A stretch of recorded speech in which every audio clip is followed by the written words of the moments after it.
everybody, it's Hambbage. How you doing? Welcome. What's up, docs? Any docs in the house? We're getting going here, diving back in on our toehold on eternity. In our last exciting episode, we wrangled up these fine villagers that we're currently hanging out with, and right out of the gate here today, if you're not into villager fun, massively increasing populations, go ahead and hit that like button for me, but you're dismissed because we're going to be doing a lot of that, and there's not much I can do to dress it up or make it anything other than that. In addition, to make that happen, we are going to be spending a lot of time running back and forth to the base because we're going to have to do some farming. So, no apologies, no regrets. That's what we've got going on today. So, if you're still here, awesome. You guys are the true ones. We're gonna get hopefully there won't be too many headaches in this. We're gonna get this village bursting with folks, and then we're gonna head over to spawn and basically create a village in a box. So we're gonna go home right now. We're gonna check for some iron and harvest our crops because we need a lot of those. We'll also probably get more materials so that we can make many more beds. We need a good stock. I was not anticipating that this village was in quite as rough shape as it was, but clearly that's what we're going to be dealing with. So I think what we'll do, knowing what we do now, is we're going to head home um, and then come back once we have enough food to make it worth our while. And while we're breeding up and letting that third villager that we have grow up, we're going to uh, expand that new stone wall kind of area that I made so that we can grow more for that village to survive raids because you never know when the raiders are going to grab a few along the way, um, and then have the two that we need to take away. We really need to get a good base there. Then we'll basically just set them free though, and they can run around, take back over the job blocks, and basically make their lives productive again. It just takes a bit of time to get all that going here. And when you're setting up to have villagers in a specific place for a farm, and you're not lucky enough to have a natural farm right there, that's kind of what you got to do. So I think we got the most tedious part done now by having the pillagers taken care of. We are free of just having to stand around while they wear out their crossbows. I am still going to have to come up with a plan for getting the pillagers up to their platforms and um, making all that work. So we'll see what all that comes up to. All right, I don't think we need these fancy bits. Let's take them down here. For now, we'll just throw them in here. Door can remain handy. That block will probably take back. We still want the acacia. Mainly, we just need to go put some of these back in our ender chest, I think. That'll get us back a bunch of room. Okay.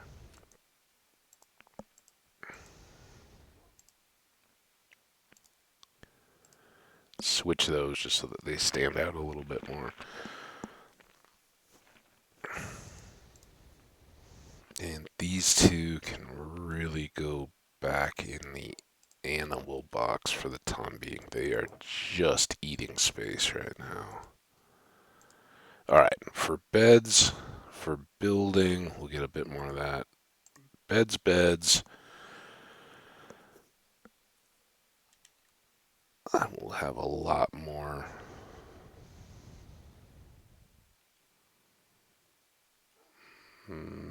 I think I'm going to leave all that. I'm tempted to grab out the hay and just turn that into bread, but we do still want to do llamas and horses and all that kind of stuff, so having hay bales for them is pretty good.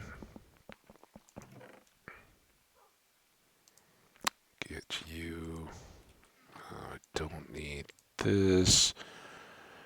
Will need this at some point.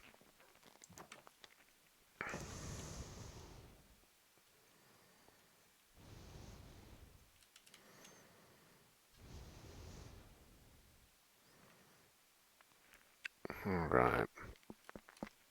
Got some growth going on there. It's getting closer. Unfortunately, I think with our bees off to one side, which I've certainly fixed in later worlds off to the other side, but um, you do feel the delay in growing, and that's a big part of why I'd switched where I have been making farms more recently to having, at least planning on having multi-sided bees. Don't always make it that far, but yeah, putting bees here and letting them spill out of both sides should help, right? Because these bees over here have to come all the way across to actually get here and fertilize stuff. But we're here and these do pretty well. So let's just get them harvested while we're hanging out. Not going to help our breeding at all, but will help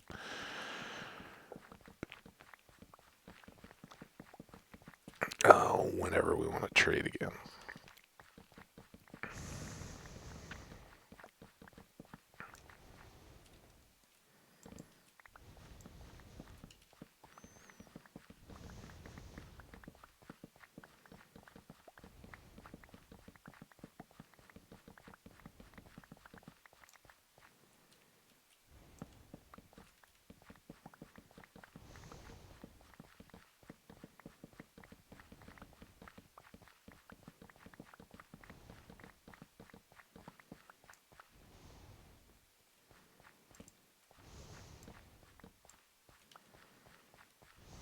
And doesn't really matter at this point if we're a little less than efficient, because what we're really trying to do is get these crops to grow. But I think you know what? Let's feed the bees because I don't think we're done over here. Yeah, well, some of those are just dark, but pretty sure we still have full stacks of flour. Not really, man. Kind of tough. Alright, well, let's try with these, see.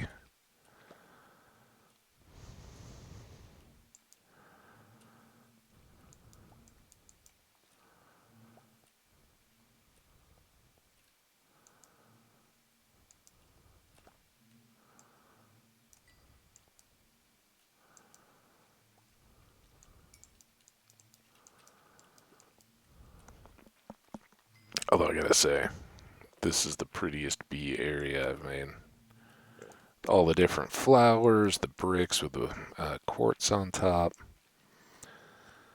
The others just get wood and some kind of stone or something to set them up. So you bees are special and lucky because you're Arby's. Everybody Arby's. Ooh, roast beef and cheddar.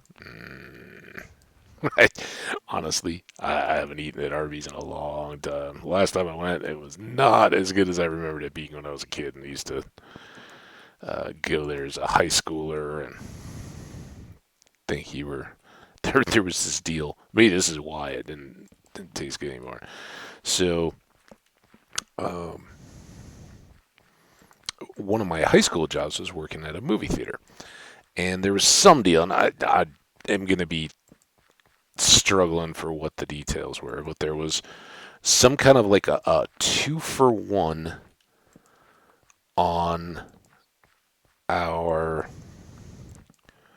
movie ticket deals, where it was like if you brought in a stub from the movie theater, you would get a buy one get one on just a regular, whatever the little roast beef sandwich thing was.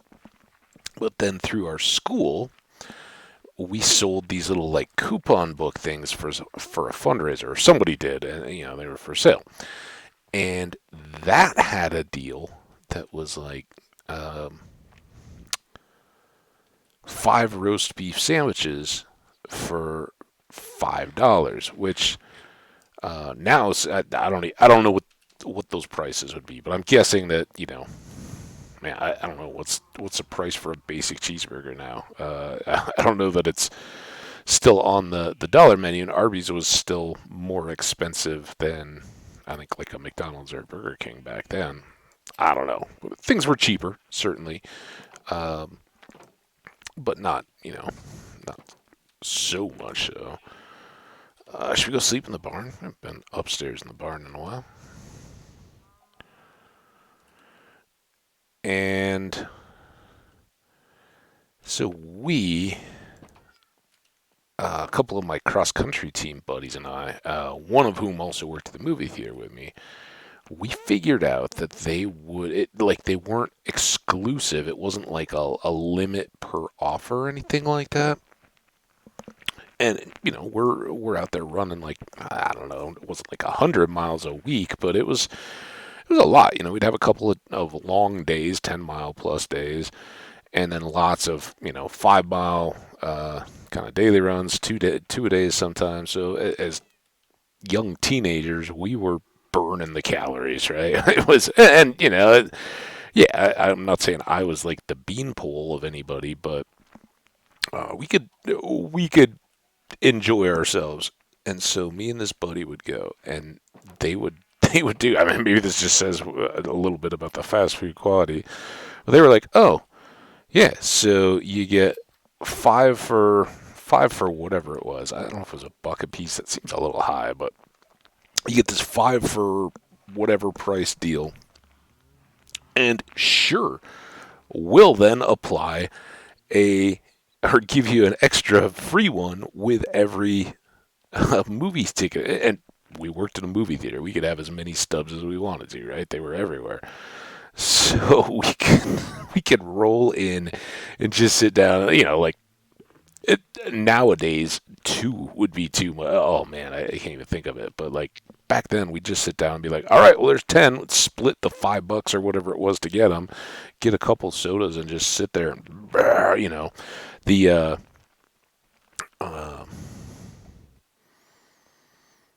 there was like the barbecuey sauce and then the horseradishy sauce. I don't know what they weren't just barbecue. It was like Arby's sauce and horsey sauce or something. I don't know. Load them up with sauce, and oh, that was good carefree living days. But again, that was a lifetime ago. Um, Still fun memories though. But man, I think as an adult, oh, it just makes my stomach turn. Ooh, that would at best sit like a rock. At worst, it would be a miserable, miserable night. Um, we're trying here.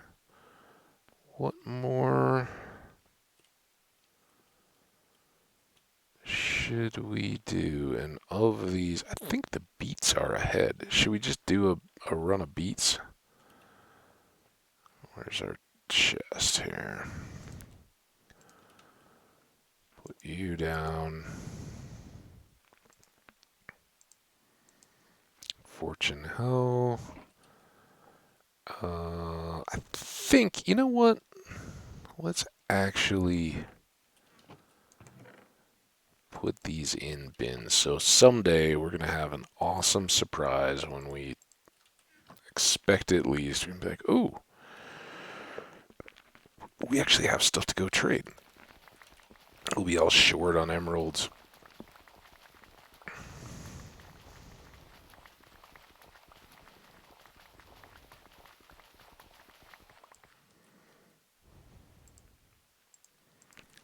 So we know the drill here. Unfortunately, I just don't have much inventory space. I'm really not set up to be doing farming. I really don't want to get too sucked in, and these beets don't even help us because, as far as I know, beets do not evoke the feelings of romance and affection amongst villagers. Sadly, I mean, what do they know? But um, the carrots and potatoes are by far what we want to be using because we'll get so many as soon as we can like do a big row. We'll have loads. Okay, let's dump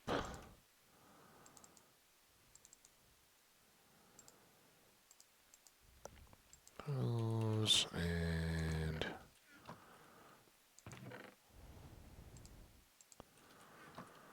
those and do it again. So yeah, we'll have beets for trading with our regular villagers. Potatoes and melons, plenty.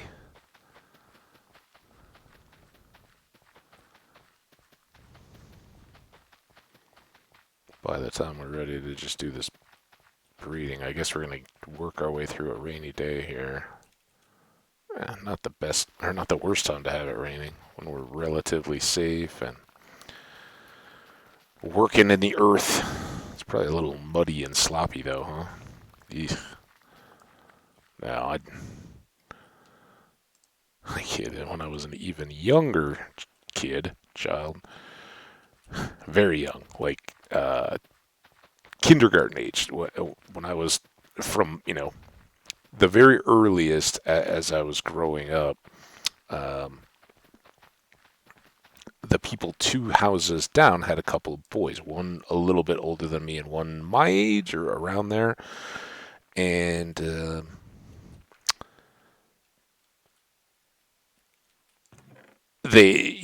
I remember the memories I have of those times are awesome. But they moved away I think about the time when we were in kindergarten, which for people that don't know, I think that's what, like 5, 6 years old, something like. I mean, it's the first. It's kind of a half day school that goes along with grade school or elementary school. So it's not just kind of preschool daycare stuff where you're not doing anything. It's actually a part of the school systems, and or it was. I don't know. I don't have kids. I don't have to worry about that stuff. Um, but yeah, first very young official type school. So we were just kind of really becoming more than just playmates, and getting to the point where there was like a string of wooded lots back behind their house more than mine. But I mean, this is 3 lots down, but to us it seemed like this massive wilderness that did kind of extend up. It was one really big lot up on the back of a cul-de-sac behind us, with people with just an amazing house. Um, we were in like a regular sized lot down below that. You hear about like the house on the hill. That was kind of that. But they were wonderful people too. When I was a little kid, and I guess everybody thinks this when you're a little kid, our whole neighborhood was just this kind of wide open doors, and we were kind of young. Kind of the families on my street, which was like a through street, and then there was a cul-de-sac back behind us. Um, was sat up a little bit higher, and the people on the cul-de-sac were all a little bit older. My sister, who's older than I was, kind of overlapped with some of those kids, but mostly they were the big kids when I was a youngster. And, they were the ones that were out playing football and doing all those kind of things while we were, trying to ride our big wheels around and that kind of stuff. But um, there was enough of this kind of wooded area that edged on a big road, and most of it to this day hasn't been developed. But you could go by as an adult, you look at it, you're like, man, that wasn't very big at all. But we would go make forts out of fallen limbs and go wander around and have little cap gun fights and all that kind of stuff. Nowadays, man, cops would come and blow you away. Times have changed for sure, but we had a blast, and thought we were having these adventures. Well, they had a swing set. Their house kind of backed onto this big wooded area, and they had a swing set playground area, not playground, but they had a swing set on and a sandbox, I think, up on this kind of leveled off part of the hill between their lawn and the woods. And we would go up there. We had like little, I don't know if people here have them, but in the States, or anymore, in the States, it used to be toy metal grade trucks, like bulldozers and diggers and that kind of stuff. Those were Tonka trucks. And, every little kid likes a big truck, right? Play with cars, make the zoom zoom sounds. Well, we would go out there and actually play with these things, and we had little plastic army guys, and we would dig out these little trenches, in little canyons, and have the little army guys standing on the sides of the hills and run tanks through them. And, the bulldozers and the diggers would dig the things. We made this huge, like, canyon system thing. At least to our eyes, it was huge. And, I don't know. I think we were either before that age of kindergarten or in that year when we only had school for half a day. And, this kid and I were playing, when nobody else was around, and we went and got the hose because we decided that the little canyons and trenches and things all needed to have rivers in them, and we absolutely flooded the whole backyard. And I still remember how much trouble we got in because we were absolutely covered in mud, head to toe. Like, we were having so much fun playing around, we didn't care, and we totally, like, ran this, which was just like a packed dirt area anyway. It wasn't like today, anybody that is making a swing set area or something, oh, you can't have just dirt. That would be dangerous for the kids. You'd have to have like rubber pellets or something in there. This was just dirt. We washed it all down through their lawn. It must have let the hose run for like an hour because we would just like fill it up and then push it, just not turn it off or anything, but just like lean it off to the side so it was running down the hill. Oh, it was so great. Good times, and yeah, we got in big trouble. We also got for being so young. We must have been terrible kids. We also got in really big trouble because his mom had a car, and we both, at that age, just to give you an idea of how young we were, we absolutely loved the Dukes of Hazzard. And, we didn't know anything about the connotations of the General Lee or anything like that, but we thought that was the coolest car around, and the Dukes would get in these adventures on Friday nights, I think it was. And, that was our favorite show. It was our favorite Matchbox car or Lunchbox or whatever it was, because cars jumping off dirt piles and, running around from the evil sheriff, Roscoe, or the bumbling sheriff, I guess I should say, and his scheming mastermind boss hog. But in that show, if you've never seen it or aren't familiar, in addition to, kind of being this American Deep South spirit of, I don't know if rebelliousness is it, but just the good-hearted outlaw, right? Always in trouble, but I don't know. The theme song was a Waylon Jennings song that he performed. I don't know if he wrote it, but had all these little tunes about how they never wanted to be in trouble, were always in it, that kind of stuff. But instead of ever like taking the time to walk around their car because they had no time for that, whenever they were getting chased or whatever, they would come out and slide across the hood. And additionally, it was an old race car that they'd fixed up, so the doors were welded shut. So they would never just open the doors and get in and out. They had to like sit on the windowsill and slide their feet in and drop down. And oh, we thought that was so cool, and we we must have absolutely. I don't even want to know what that paint job looked like when we got done the day we decided that we were going to play Dukes of Hazzard on our car. Oh, can you imagine two little, 5, 6-year-old boys getting into the car and opening the windows, and then just, we were obviously far too young to actually get in and out. I don't know what we were doing, but we were trying to slide across, and even then, as bad an idea as that is, we couldn't manage it. So we were basically just crawling around on the hood of her car, hopefully just in like, early 80s kids shorts, not jeans or jean shorts or anything like that, because if there were rivets in there, but I don't think we got in. I don't think we got in too much trouble, so we couldn't have done too much damage on that, but not happy when she came out. What are you two doing out there? Like I said, though, they moved away, and our parents, they were um, happy enough for us to be friends that they did try to, we had visits and play dates and stuff like that, but they basically moved a couple towns away, and um, it just you grow apart. You grow apart as adults when you're not with people that you know well on a regular basis. You do even more when you're a little kid, right? You're making new friends in new school and all that. So, really beyond, I don't know,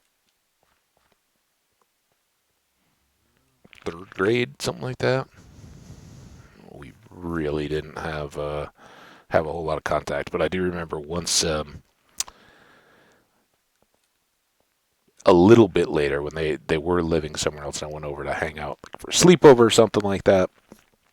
Their stepdad, their mom had been single when we were little and she remarried or divorced, I guess, when we remarried, clarification.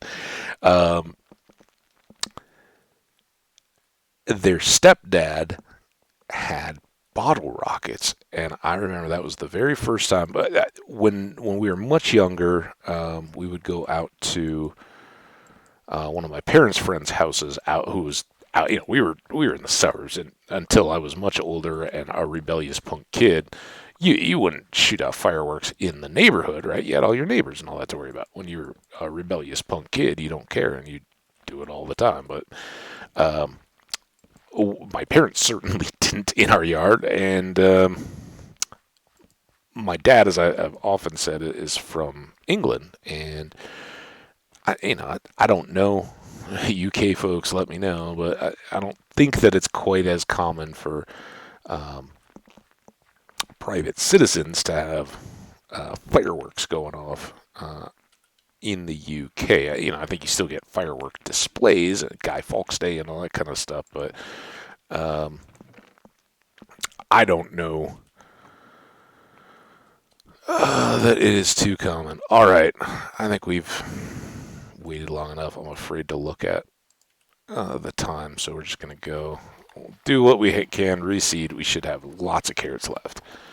And we'll see how far that gets us, and then come back for potatoes, and probably we'll have enough to fill out the rest of this episode. And here we go. By the time we've expanded the little structure there in the village and made more beds, and spend some time at the village, because those guys need to grow up.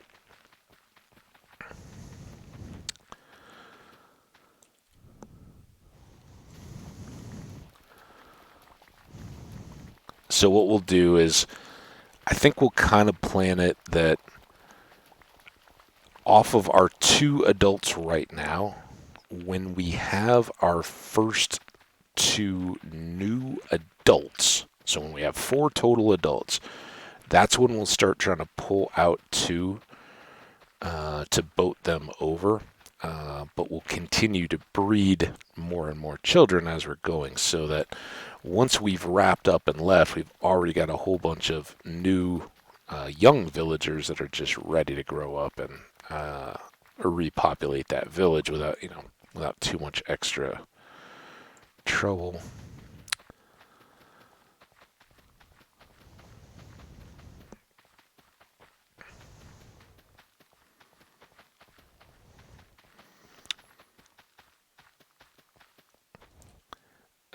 Because what we really want to be doing, as we've said, is getting villagers over at spawn, not necessarily, although we're happy enough to do it at the village as a part of that, but the village, while it's a concern, and if I took two of the three villagers we could find yesterday when we were wandering around, then it would be much more difficult to build that village back up. So I don't want to just take them over and kill that village. We need it as much as we need the iron farm for the HCMC stuff. So, or the how did we get here stuff. All right, lots of carrots, and I think based on that, let's go ahead and just do these potatoes too.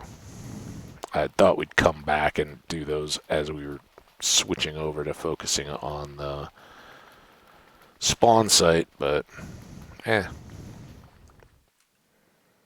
see what this does. But they'll go quick, because I usually just give a stack when I'm giving. You guys who were around back when we were trying to get our library books know. Nope. That's not how we get breeding potatoes.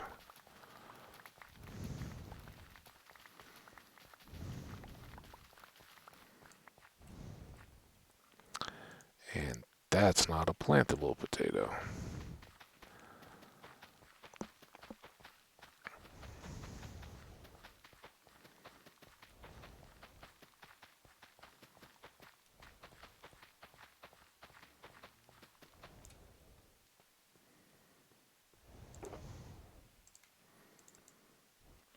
Alright. Kinda low yield, but it is what it is.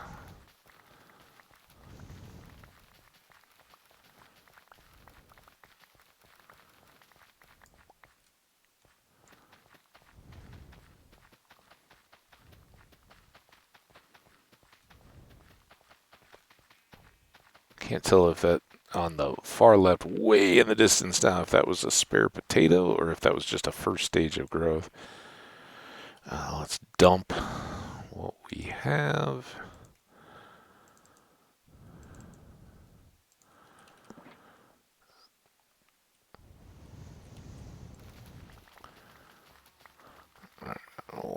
Oh no! Watch on the left. I was trying to look to the left. See that one? Is that a potato floating, or is that a new? I guess that's a new growth. Looked very free floaty potato. Oh, so now we got to do a bit more planting here. Make up for my miss while I was trying to look.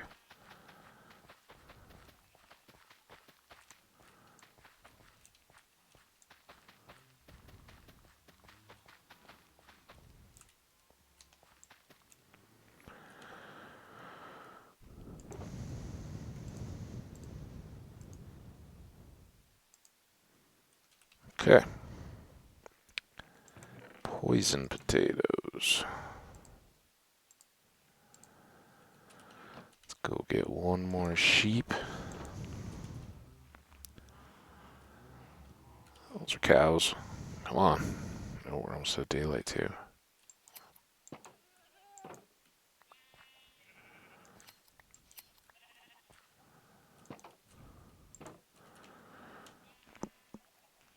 Alright, I need the toolbox and the bin full of the produce. And then we should be set to head out here pretty quick. Let's put our shears away. Let's grab more of this and more stone, because we'll probably need more gates and stone and all that. And when we start cranking out beds, fences are handy while we have the boat, so I don't want to get rid of those when we start moving stuff. That's going to be everything we breed. That will give some new villager a profession. We'll probably just move it aside. This doesn't need to come out. Let's keep this, because we may turn over the fields while we're farting around over at the village. Alright. Let's sleep here.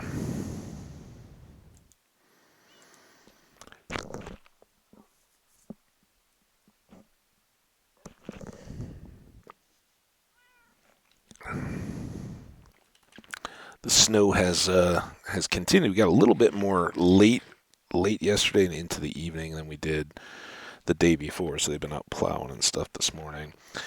I haven't ventured out today after yesterday's adventure. Did I tell you guys about yesterday's adventure? My thermostat went out on the coldest night of the year. Yeah, it's battery powered. It's connected into the wall, but hey,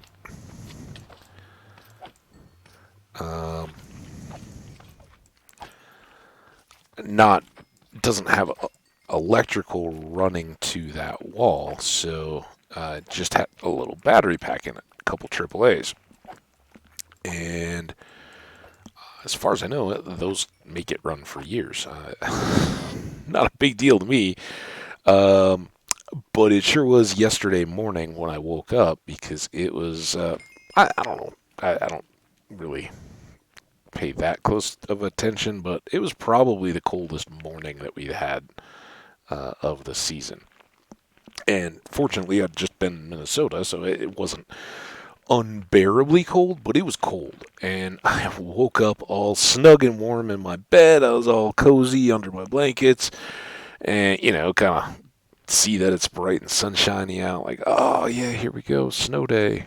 And then I pushed the covers down off my chest, so my arms and neck and all that were out, and I was like, ooh, it feels chilly today. And again, it's an apartment. It's not like they have the world's finest multi-pane window, insulated, all that kind of stuff. It's drafty. It's fine. I deal with it. Like some of the windows and doors and things, I just put up blankets or run a little bit of tape along the seams if it's a door I don't use a lot every day, just so that, because you can feel that cold air just kind of goes around them, or rather than worrying about it a whole lot, I just kind of adapt to it, and no big deal. But I was like, wow, it got cold in here last night. This is wild.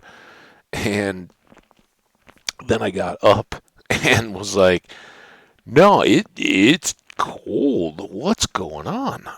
This isn't. Did I miss it? This isn't normal. And so first thing I did after getting up, and of course it's all dark, I'm flipping on every light, and I'm like, I can't even see what is the temperature reading on my thermostat. And it wasn't showing anything. I'm like, what's the deal? Well, then I finally got on enough lights to see that down in one tiny little corner was a little flashing low bat. And, yeah, it was dead. So I ripped the thing off the wall. I carefully popped it out of its holder and pulled it off, and needed two AAA batteries. I had no locatable AAA batteries. I was ripping open remotes. I used to carry, a long time ago, I had full, mega packs of both double and AAAs. And, you use them up over time, and that's all fine. But I used to carry them in in my laptop bag in like a little Ziploc. I would have just a few of each in case a keyboard or a mouse. Not all of those used to be. That's not going to help much. Where's my water bucket? I guess I have that stored in the gear. Well, we'll deal with that. Let's get them fed. Hey, guys.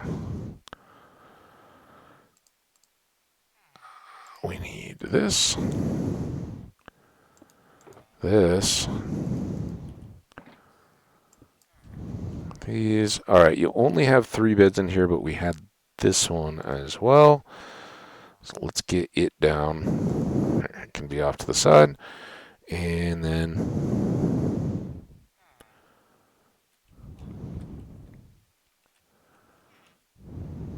so the kid got all the carrots? I don't know if that's the best plan.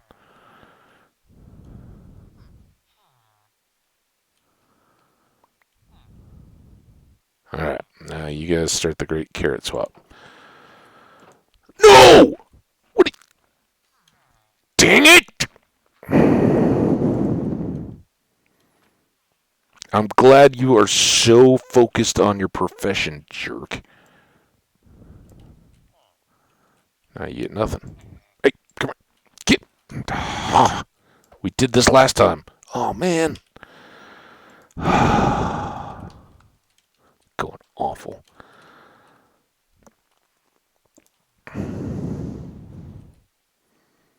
No. You are a bad villager. Bad. Get the boat. What?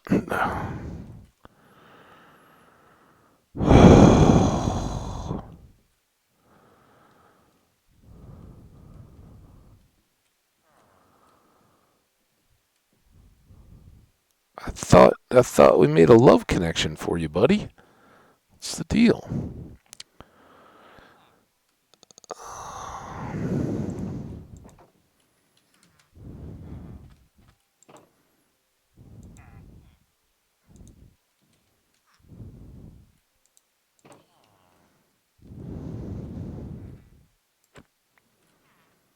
Now, would you go down there and do the whole carrot happy dance thing?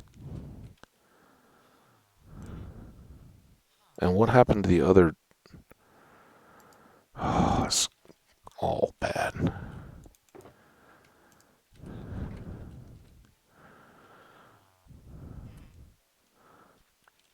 What is his deal? You are the...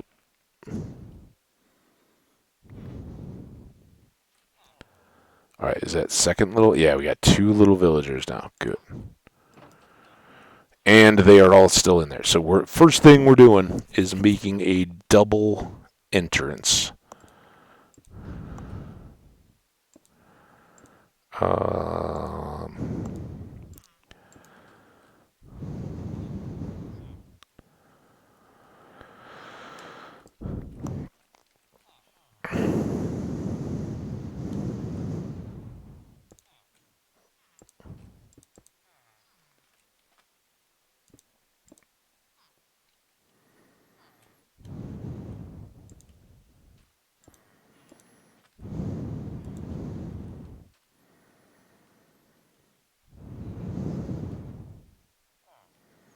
Don't have any glass. I guess we could probably make some while we're here.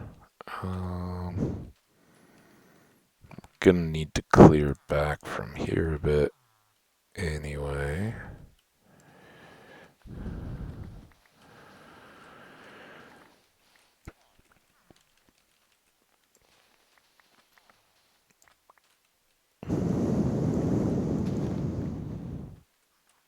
Over there looks very creeper-holy, doesn't it? Oh, I was going to bring iron, too. Forgot. Patch up some of these guys. Which is ironic that we're going to patch them up while we're making a thing to harvest their brethren. But,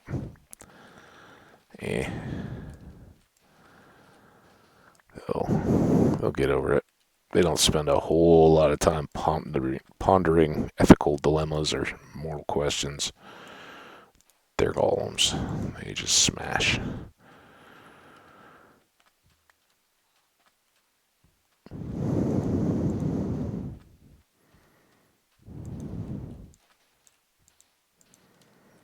Okay. Is that better? What do you think? Fill in that hole. Let's fill in these. Of course, I don't have any cobble, so I can't even make a furnace.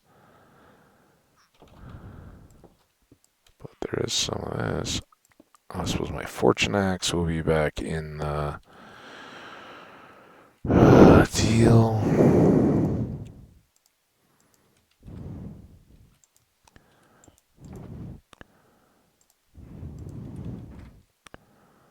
Ooh, we may go out the back here too, as long as I'm.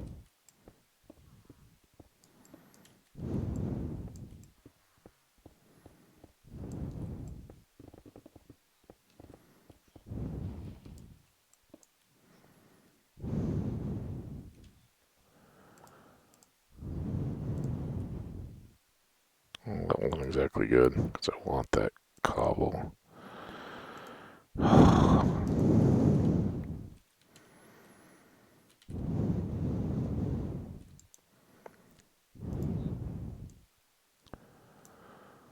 Never had such issues with my inventory.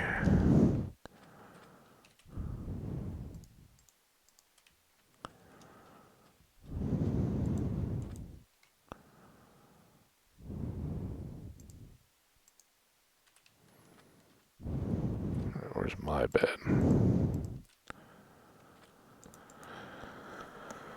So we reset the coal, break that, get fortune on it, cook glass for the building.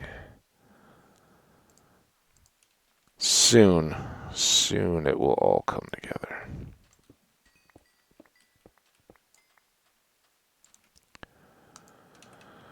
Alright, that's perfect. That'll get us a stack of glass.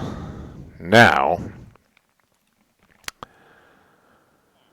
if we were to expand this out on this side, we'd want to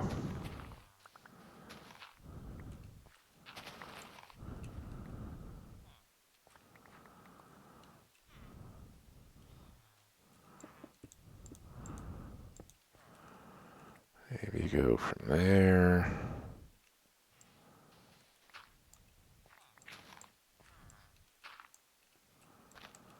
There.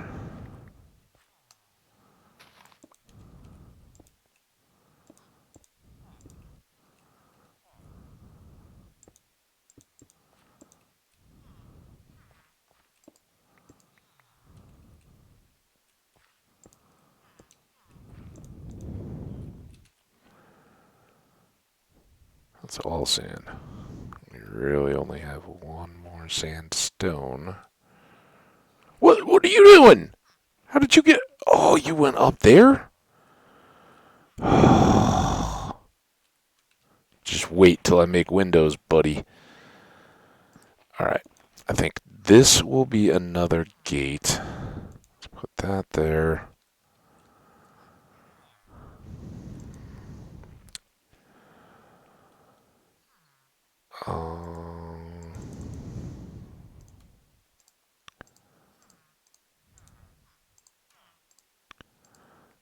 Really need this.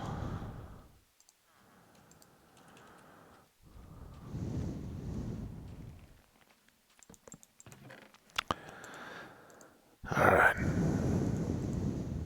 Get some of this back under control. I don't think we need that cobble anymore. Probably don't need the fortune pick unless we need to go looking for more coal. Now we can make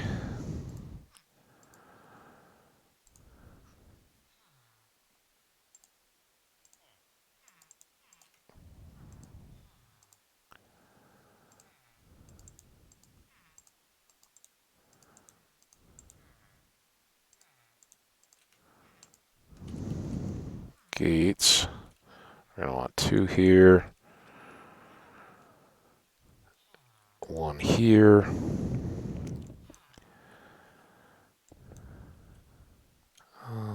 Let's try to go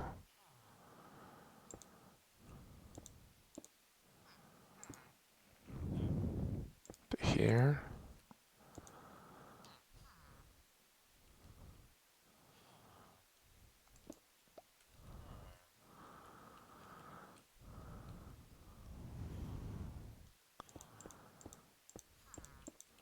Not the most beautiful, I know. Sorry about that, villagers.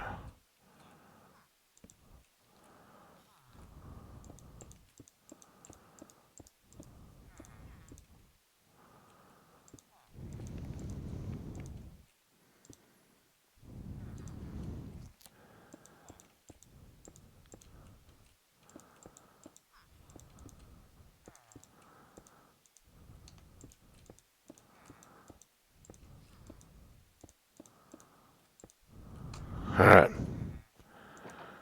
I need that glass.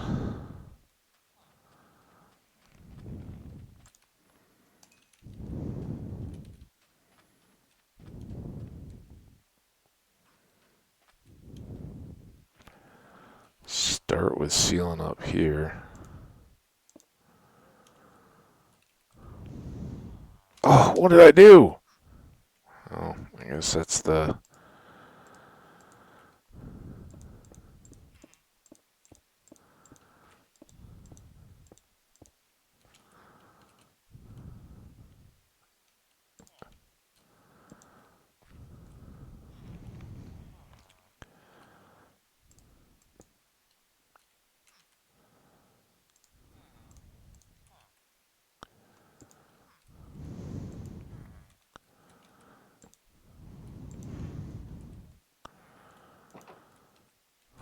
Still got enough for this. Let's start here.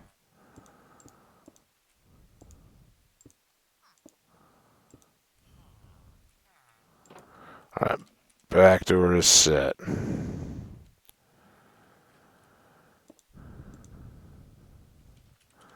Our glass.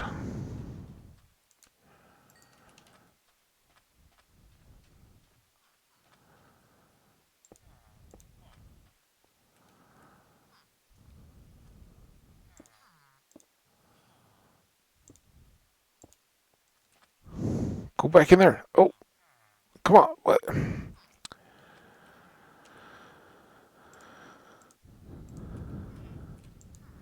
in the boat.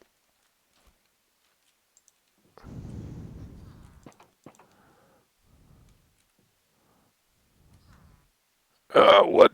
What? Oh my. Okay, well, that actually is. That's alright.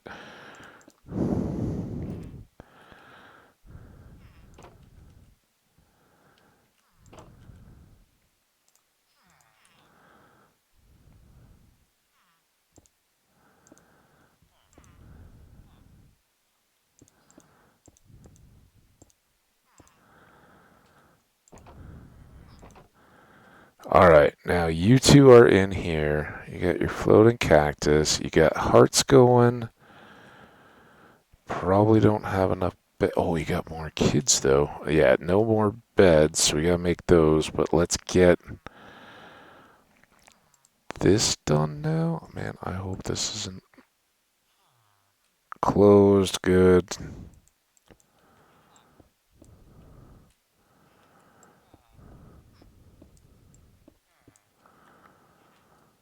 Alright. You are all good.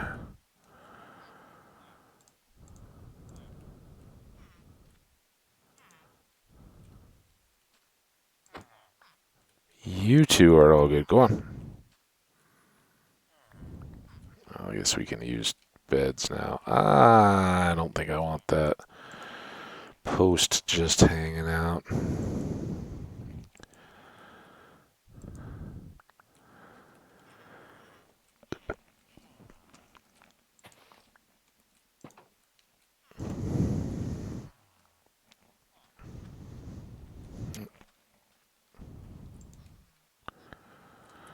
Actually, let's go clean up some of this. Sticks or smooth or cut. All good. Alright, now beds.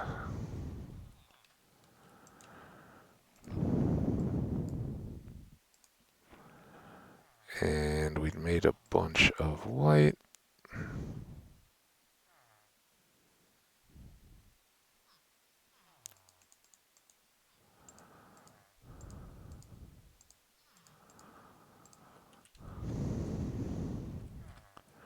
Oh, the double door system doesn't work very. Oh, I can always do this. Ah, try to get out that way. All right, so now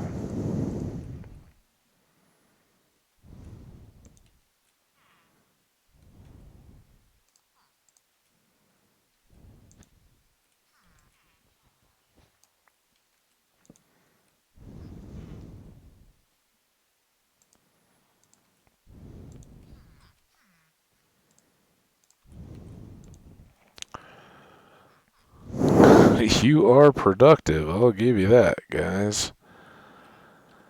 We can do green. Can I pick up the teal? Teal. Oh, here. Let's do that.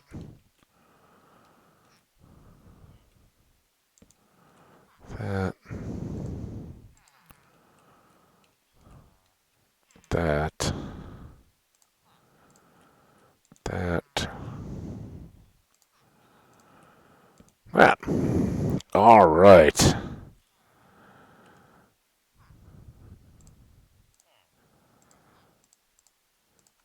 Come on, those. That and there. Now, I do wish you guys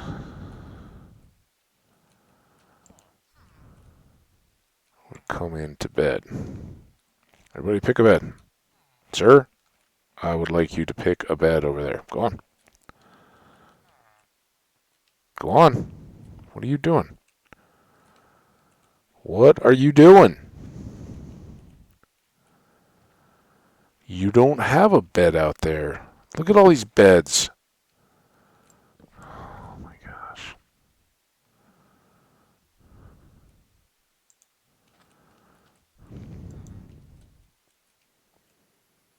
I broke all the beds.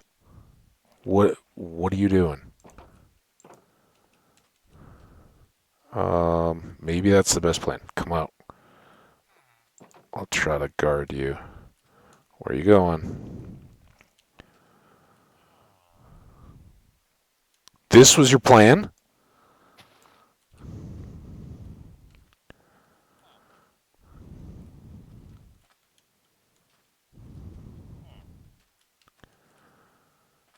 Okay, go back to the beds. I broke that bed, remember? I'm gonna get blasted out here, or he is. Go on. Alright, thank you. Now, go get one of the other beds.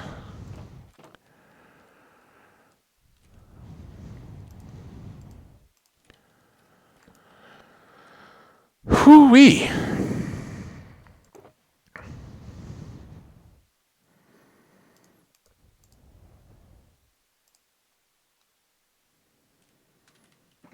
Okay, I'll just cozy up with everybody else.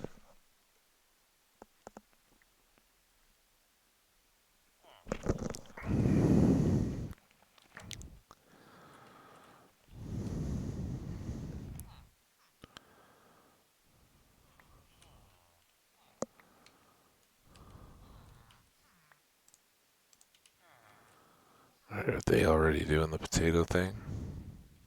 Alright, while we're waiting here, I gotta check. 15 on 15. Alright, well, that's perfect. You guys are doing great. Here, let me throw some potatoes your way, dude. So you guys are all set. So we are on our way, right? We've now fixed the major challenges that we had. They've got lots of room. We can make more beds if we want to, but we've got 3 adults. One more of these guys grows up. By that time, we should have a bunch more breeding going on. So we should be very close. And then we'll try to get them back over into here into boats. Use this as our little control to get them back out to the river and take them, 2 of them, over to spawn. So I had hoped maybe an episode, but that was foolishly optimistic. We have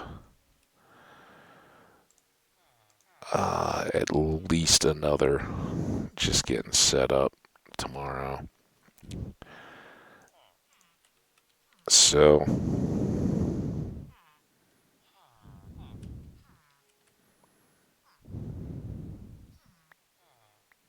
all right, throwing potatoes. That's what I like to see. All right, you guys keep up that spirit. We will be back to see you guys soon. And for all of you, thank you so much for hanging out. As I said at the beginning, we knew this was going to be villager focused. Sounds like the next day will as well. We'll have to go use that fancy new villager hole we built over at spawn. But we'd already kind of worked our way backwards from there. And the only thing that we'll really need there are beds to get them comfy, and then can basically use what's left of our current food to fill that place up. We're going to need a bunch of villagers. I think a dozen a level, if I remember right. It's been a long time now since I've even watched the tutorial video, so I'll have to go back and refresh myself because I don't know the heights and the spacing and all that stuff anymore either. But it's not it's not rocket science, but there are ways to make it run well according to the video, and we'll give all that a try. And in doing any of these things, the two things we're going to be looking at is going to the upper level first, so we don't have to try to have our moving apparatus to get the pillagers and the villagers into place going up beyond a farm that we already have in place. That's usually not a good idea, and I don't think, if we find at some point we need more than 2 layers for our iron farm, okay, we'll deal with that when it comes. At that point, maybe we just build one from scratch. But as we're doing that, we also want to put a lot of thought into how we're processing the golems when they do fall, making sure that all of that is set up and ready to go safely for us and efficiently for them. And yeah, so it's coming. I'm excited. I'm excited we're getting through all of this stuff. It's a little tedious for me too, but thanks for hanging out and listening to the stories of getting in trouble as a kid and all that good stuff. Stay tuned for more. Remember, likes and comments are always greatly appreciated. And if you haven't already, go ahead and hit that subscribe button so you know when the latest and greatest is coming out. We'll see you all soon. Bye now.